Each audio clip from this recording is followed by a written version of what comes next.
We gotta start right here, Cherry. When this car come in, You have to meet Sherry and Cherry. Cherry and Cherry. I mean, it's easy to confuse them, but it's impossible to miss them. be blessed. You need some more food? Yes. No, we don't have any more. Bags right here. Jenny got any babies, anything? No, we only got 1, 2, 3. I'm sorry about that. I was in South Louisiana, just outside of Houma, in a place called Dulac, and I was driving by a business, and I saw a long line of cars. I mean, it went probably a mile and a half. And I said to the sheriff's deputy, "What's going on here?" And she said, "Well, these are people displaced by Hurricane Ida who are coming to pick up water and food and diapers and gift cards." And I said, "Well, do you mind if I go in and get some videos?" So she said, "Sure." So there were 2 women, Sherry and Cherry, who were helping in the effort to give the supplies, but kind of taking a lead, at least in terms of greeting the people as they pulled up, asking them what they needed, asking if they needed anything else, and then telling them goodbye as they walked away. Drove off. Say, take care, guys. I got him.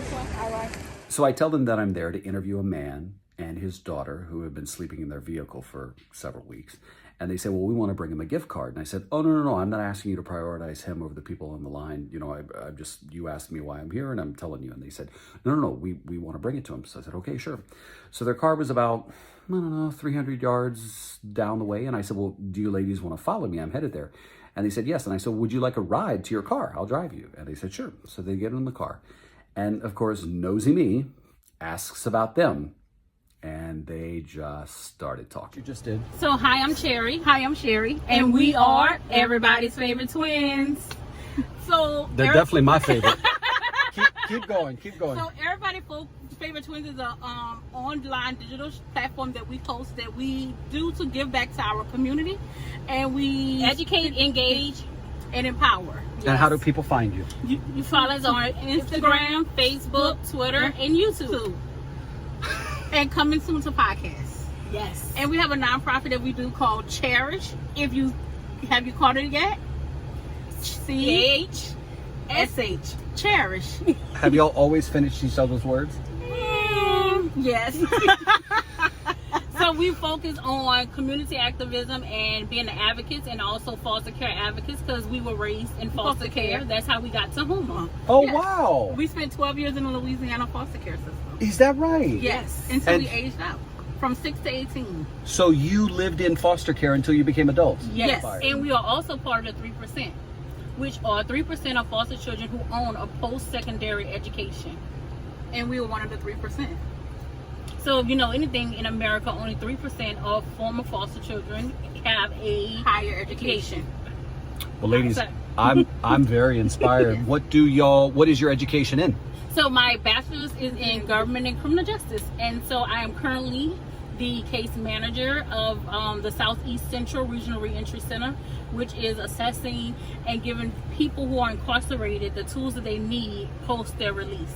And I work with Goodwill as a community coordinator for reentry, and I work with the community partners to ensure that our nonprofits, our business world, and our faith base come together so that people truly have second chances and are equal and have become second chance friendly employers, so that people do not recidivate and return back to incarceration. So let me ask you this question. Who was it in your life, since your life was so transient, who was it in your life that made the difference that you believe put you on the right track to being not only productive and upstanding citizens, but so inspiring? Our foster parents.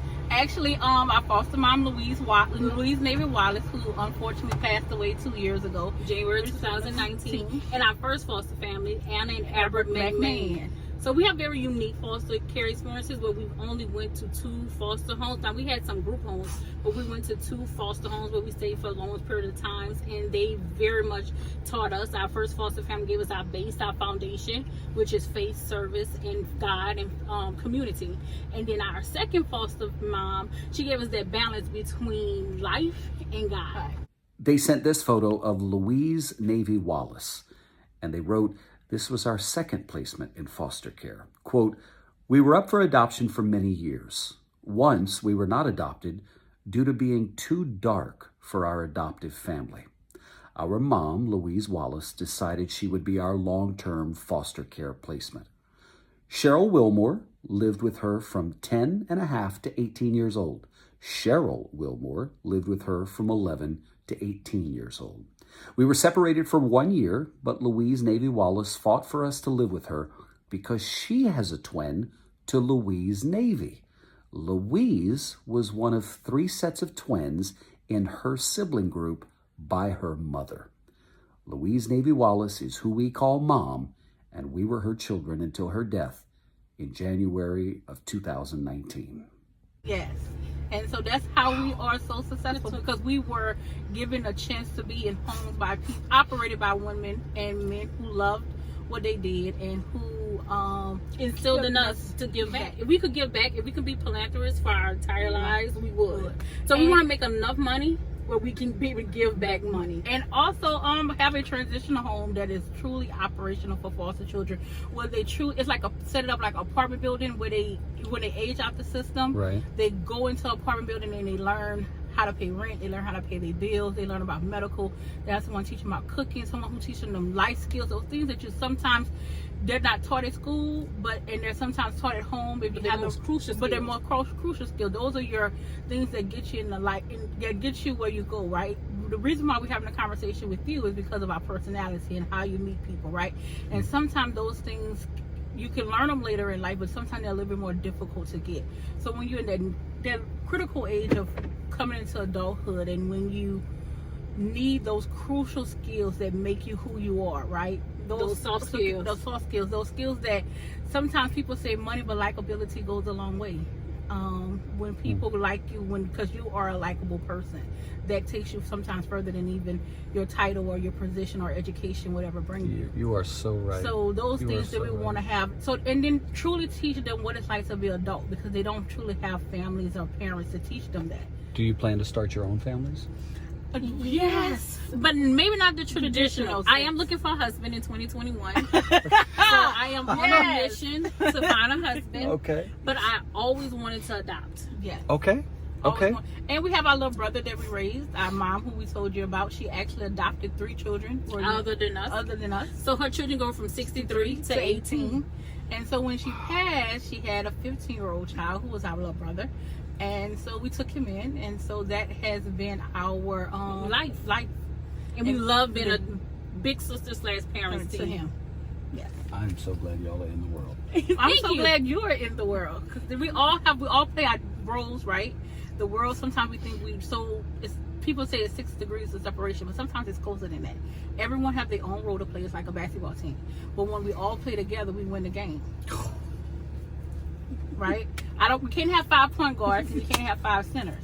Amen. Just one more thing. When I turned off the camera, I asked them a question, but I wanted you all to hear. I said, it's so inspiring to hear a really positive experience to come out of a foster care system. And you said, what does it take to have such a positive experience? Mm-hmm. What does it take? What does it take? What it takes? It takes a collaboration on the individual who is in care in the system. So it comes a point where you have to take some ownership. And so that's where our mom came in. And she taught us that when we're 25, no one's going to care. That we had a sad story and we was in foster care. And it was up to us to decide and dictate our life. And so she always said, when you're young, it's going to be cute. Yes. But when you're going to get to a certain age, and you're 25 and 30, no one's going to care that you have a bad experience. In childhood, and you was in foster care.